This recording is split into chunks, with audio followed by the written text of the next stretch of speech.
Hi, my name's Stevie and I like to write songs. I'm doing this video today in response to a request from Marek Krajnicki. I hope I got your name right, man. He has asked me to do a modern thrash song. Now, I don't know much about modern thrash, but I do know old school thrash, Slayer, Megadeth, Metallica, that type of stuff. So maybe for a bit of fun, we'll try some old school thrash and see how we get on. Let's go.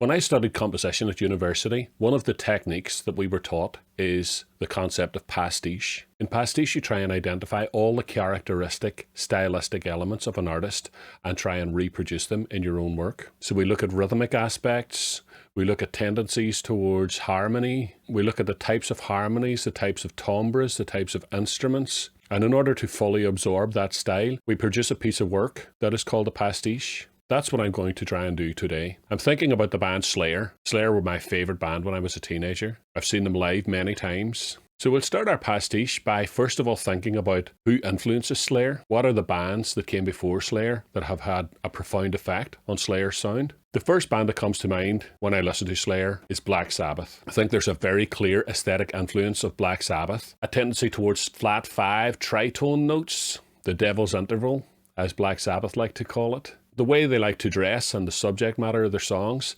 all very much informed by their love of Black Sabbath. Another band who are a very big influence on Slayer are the new wave of British heavy metal band, Motorhead. Motorhead are a very influential band from this era and really pioneered the use of hardcore and punk elements into heavy metal. And they popularised the very fast style of playing that we now probably most closely associate with thrash metal. The double kick drumming, the palm muting, all that good stuff. But Slayer make no secret of the fact that the band that influenced them the most is Judas Priest.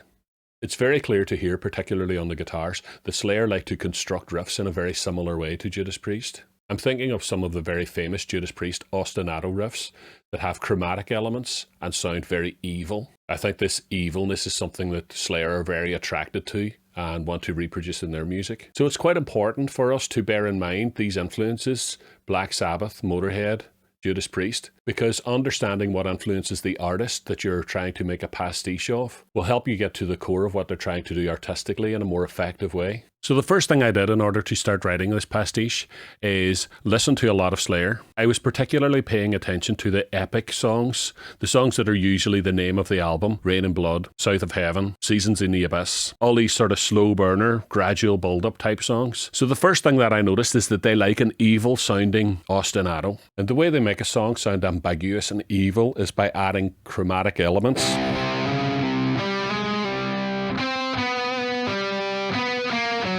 I don't want to actually play a Slayer riff because I don't want a copyright strike on this. So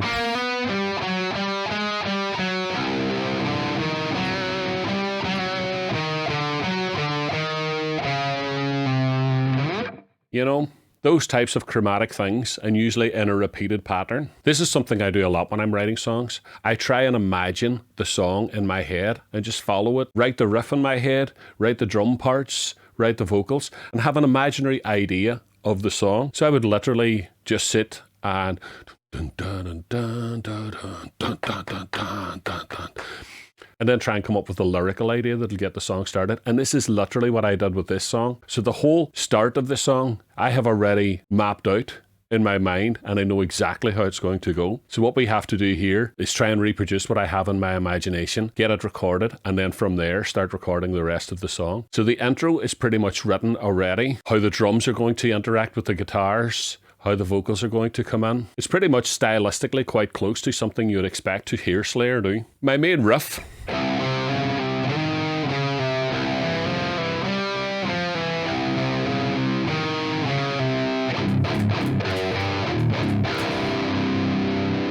goes like that. So we'll have one guitar playing that riff and the other guitar coming in every so often with the accents along with the bass. and stabs on the drums with maybe some fills, until eventually we go into a ride cymbal half-time feel thing, which is something I associate very strongly with Slayer. So the ride cymbal will be the dominant feature, with the drums playing very slowly before we get a complex fill, which brings us into something a bit more standard time. Another stylistic element that I've identified in Slayer that they like to do is the vocals gradually building up until they reach a high note, which is a signal that this slow section of the song is now over and the double kicks are coming. So we'll try and do that as well. Let's get down to trying to record the song.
When it comes to lyrics, Slayer are very dark, satanic, underworld, biblical themes, Armageddon, those types of things. I didn't really feel in the mood for that stuff today, so I thought I'd take inspiration from one of their contemporaries, Anthrax. Back at the time the South of Heaven was being recorded, Anthrax were very much influenced by comic book elements, Judge Dredd, things like that. So I thought I'd do the same thing, and my idea was to base my lyrics on the comic The Watchmen, which is also made into a very cool movie. So I had this image in my head as I was playing that Slayer-esque style riff that we've just written, of Dr. Manhattan standing at the end of time. When all heat and light in the universe ends as a result of entropy, Dr. Manhattan is the last living thing left there to see it. For some reason, I think I heard that in the movie. Dr. Manhattan is a scientist in the comic book universe of The Watchmen. He disappeared after being completely disintegrated in a nuclear accident, only to reappear later with godlike powers. He could see the future, he could see the past, he could be in multiple places at once. So these are the lyrics that I wrote. He waits at the end of time. He sees the future and the past combined. Forsaken creature that the gods betrayed. The only witness as all heat and light decay. So what I'm thinking is, as all heat and light decay, which will be a high note which will glissando down in Slayer fashion over the top of the harmonized version of the intro riff. He waits at the end of time. He sees the future and the past combined. Forsaken creature that the gods betrayed. The only witness as all heat and light decay.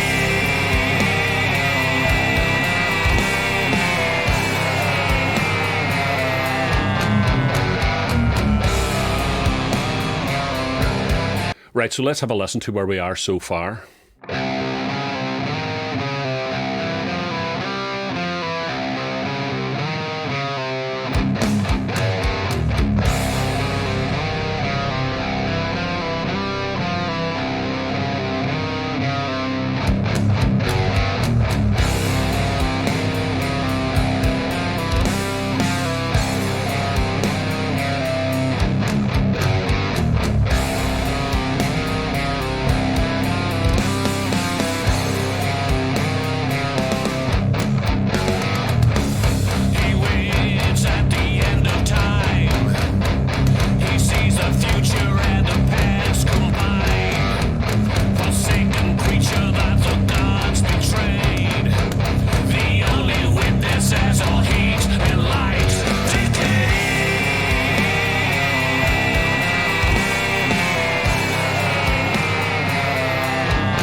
Now, one of the issues with trying to make a pastiche of Slayer is that I don't sound like Tom Araya singing. So it's never going to sound like Slayer as long as there's a different singer singing. But cut me some slack, I'm trying my best. Let's have a listen to what I tried to do with the high note to try and compensate for the fact that I can't really do those Tom Araya screams. So we have... The only witness as all heat and light decay. And then I put a harmony above that. The only witness as all heat and light decay. And then that sounded a wee bit too clean for me, and it didn't really have the thrash metal vibe, so I put a screaming thing underneath it. Decay.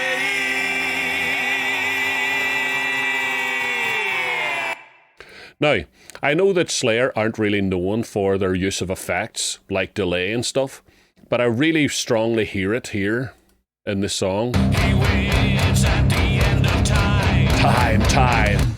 I think we need to do some delay throws. So I've added the channel here with just a quarter note delay, and I'm going to send certain words of the vocals to that delay. So I'm going to send the vocals to the delay first. So we just grab the route button and drag it up. It'll be okay. And we do it for all three vocals.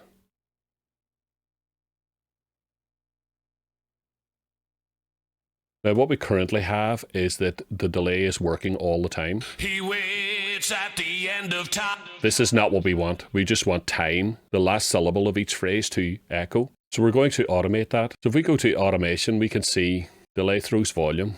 We'll add that to each of the tracks. And now we can see the automation for these tracks, and we can see the delay is on all the time. So let's turn it off. So now we have no delay. It's at the end of time. So what I have here now is I'm turning the volume up for the delay send, just for that word. End of time. So what I want to do now is select this area and make this into an automation item. That means I can now move this to any other word. Let's try it here now. Combined, forsake, betrayed. Now I want it here for the big high note as well. Move it down to here. And move it down to here. Decay.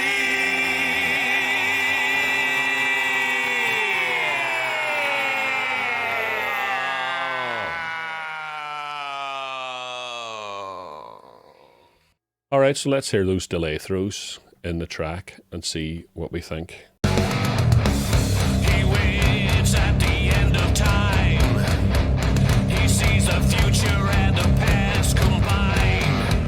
Forsaken creature that the gods betrayed. The only witness as all heat and light decay.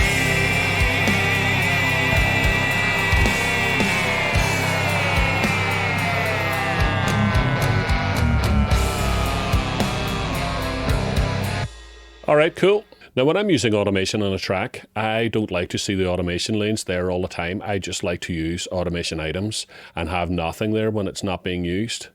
So we can tidy up the look by clicking this, so that then we don't have all these automation lanes cluttering up our view all the time when they're not actually being used. So the next section of the song should be a bit faster. So the first riff that I've come up with is...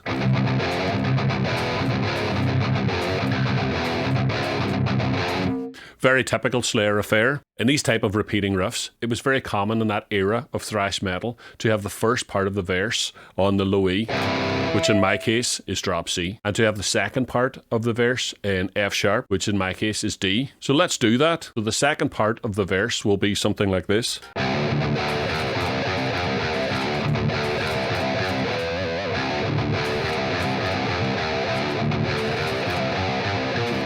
So just moving up the C blues scale, which will bring us nicely into a big for the chorus.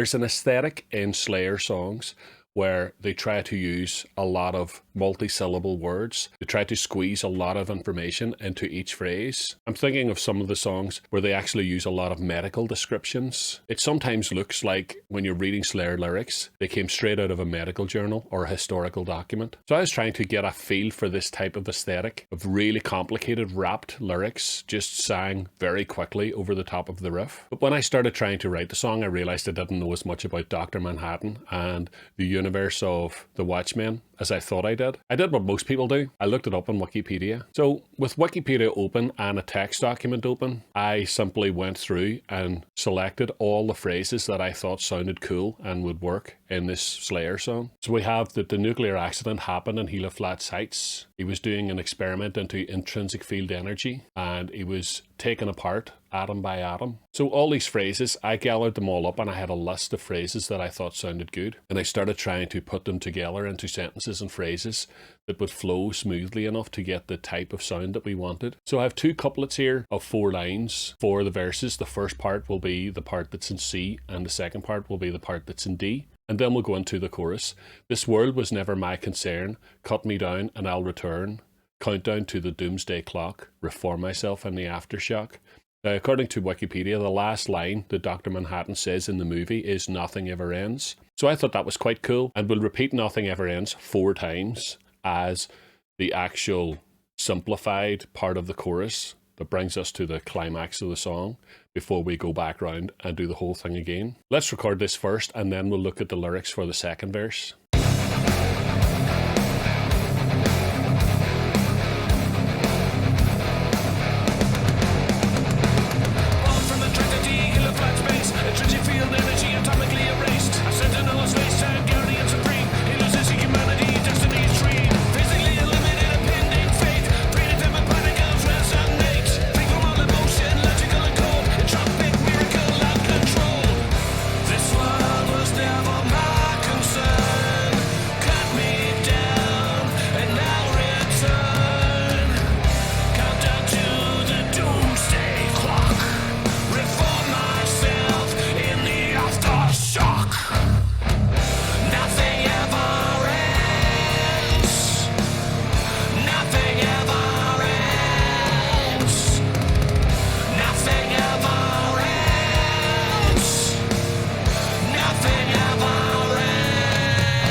Right, let's do some arrangement work now to try and get things ready for the second verse.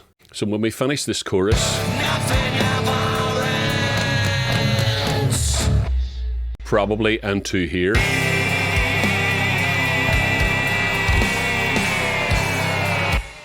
let's do that.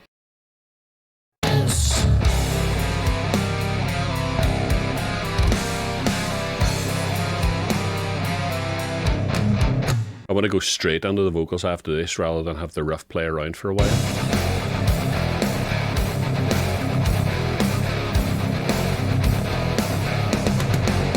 So we'll take that much of the riff away there.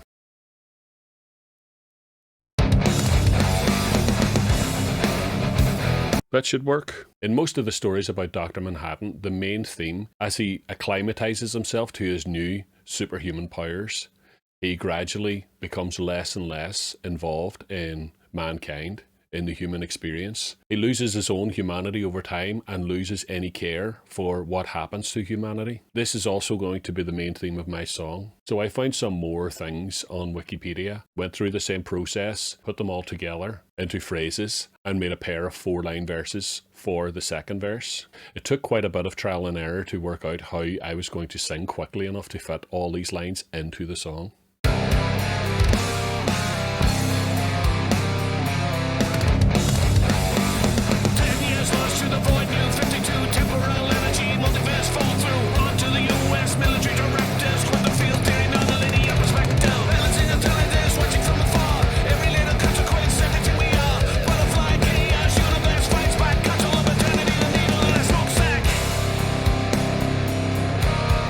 Right, let's do a bit of arrangement work. We'll copy these chorus lyrics over to the second chorus.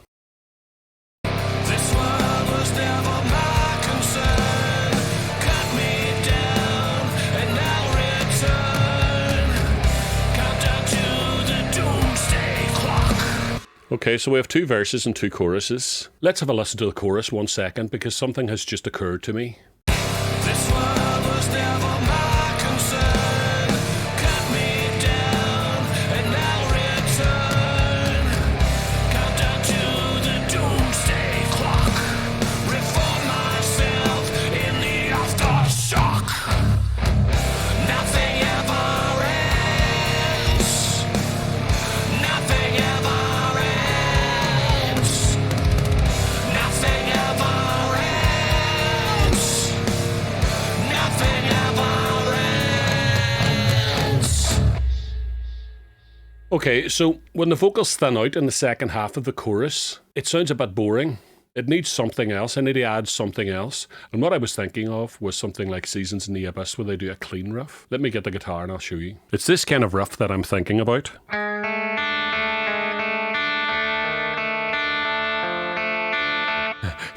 You know the riff that I'm trying to do, but I don't want a copyright strike.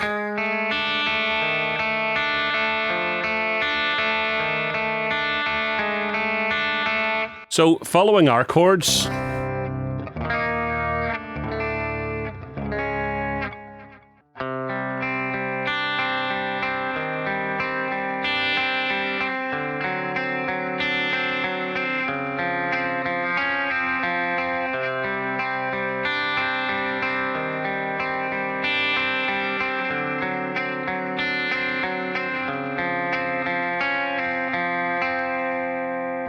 I think I'll add that to the chorus just to spice it up a little bit. Myself in the aftershock. Nothing ever ends. Nothing ever ends. Nothing ever ends. Nothing ever ends. Nothing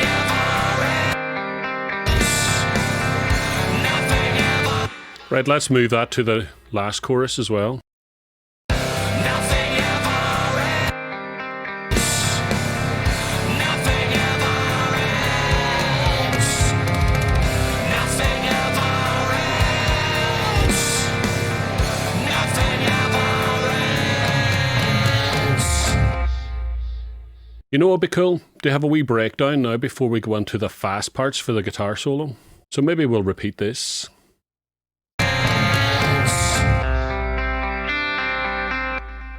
Not on its own, but maybe with the stabs from the start. Nothing ever ends.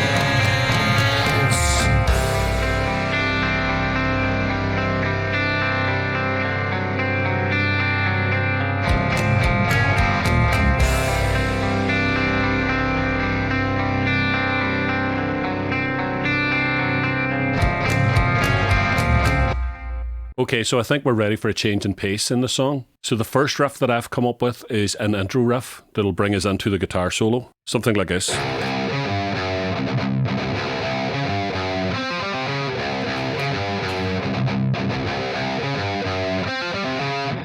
It's got the kind of out of tune Slayer vibe to it. And then for the guitar solo, I want the fastest riff in the whole song. Something like this.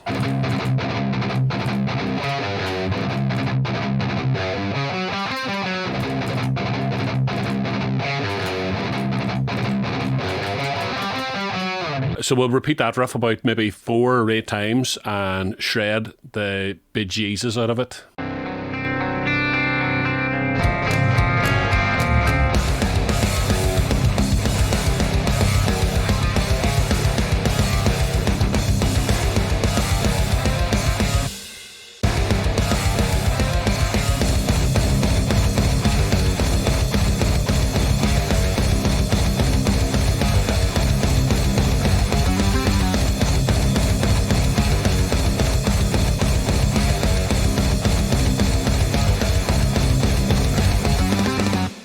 I sort of felt that 4 repetitions of that riff was enough. 8 felt like too long, but 4 still feels too short for a Slayer guitar solo. So we're going to add an extra riff, and we'll do the F sharp trick again. Of course, I'm a drop C, so that means going into D for me. I was thinking something like this.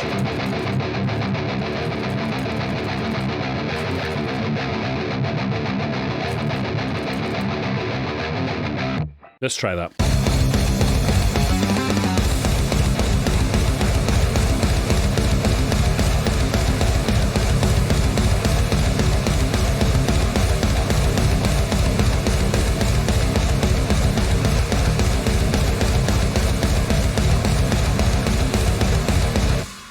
Right, so as far as the song arrangement's concerned, I think after the guitar solo, we could go back to the start of the verses. Is it here?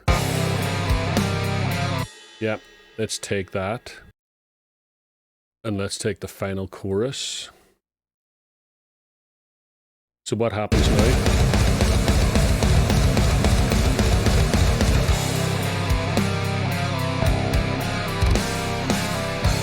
Yeah.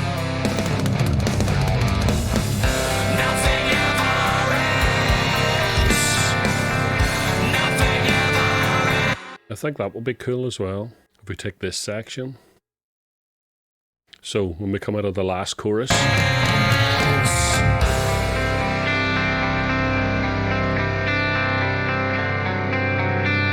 And then we get up to the final one. And that will be the song finished. Final chord and guitar solos. So I've made a couple of observations about the way Slayer approach guitar solos. One of them, of course, is that they use a lot of whammy bars, so I'm using my Eddie Van Halen here for this.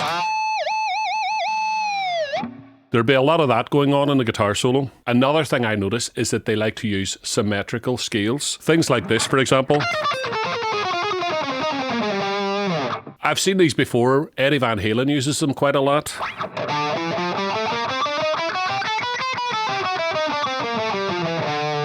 So I'm going to base my solo around these two main observations. So I think I'll do some things like this.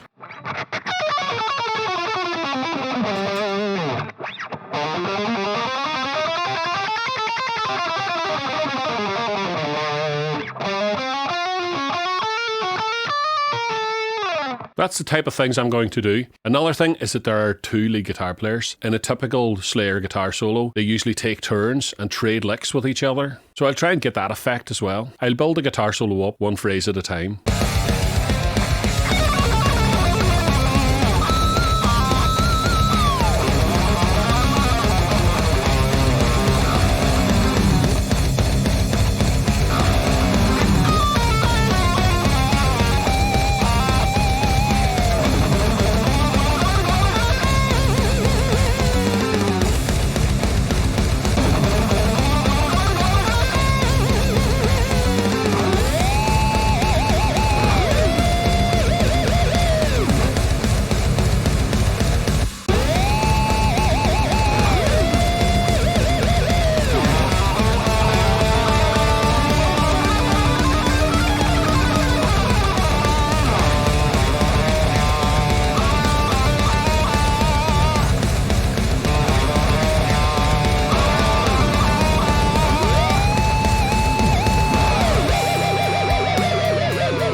Okay, so let's copy this clean guitar over to the final riff.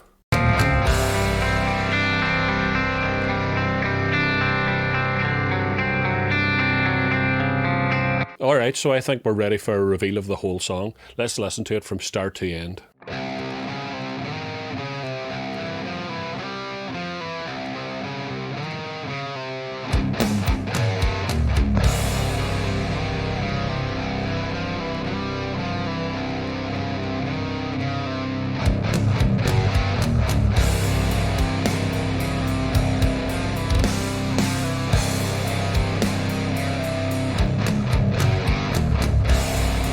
Slayer!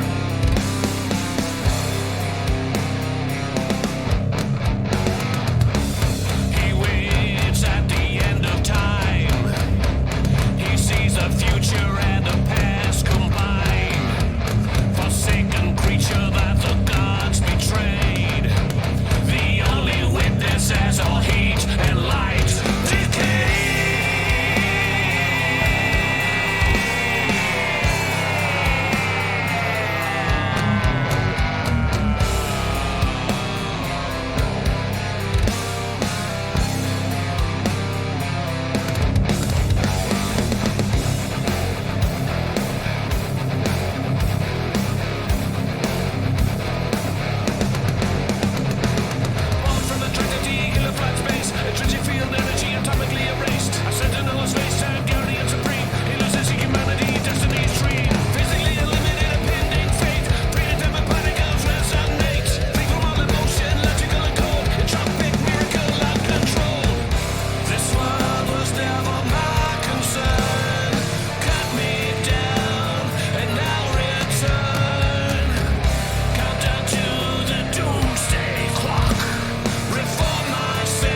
Right, that was cool. It was a very enjoyable afternoon.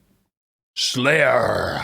A couple of other things I just remembered to mention there. I didn't do my usual vocal doubles because I thought that sounded too sweet and rich and polished for Slayer. The more brutal sound of just a single vocal on its own really suited it. There's no delay on the lead guitars as well, because I think that added an extra dimension of polish as well. So the really Spartan minimalist production kind of suits the Slayer sound. Alright guys, I hope you found that interesting today. Hope you enjoyed listening to a bit of Slayer Pastiche, and I hope it inspired you to have a go at writing your own pastiche of a classic heavy metal genre. Don't forget, if you're liking my videos, please hit the bell icon, subscribe, hit the like, share the video around, help me to grow this channel, because I really want to keep doing this. Thanks guys so much for watching this video today. You guys rock! Slayer! Slayer!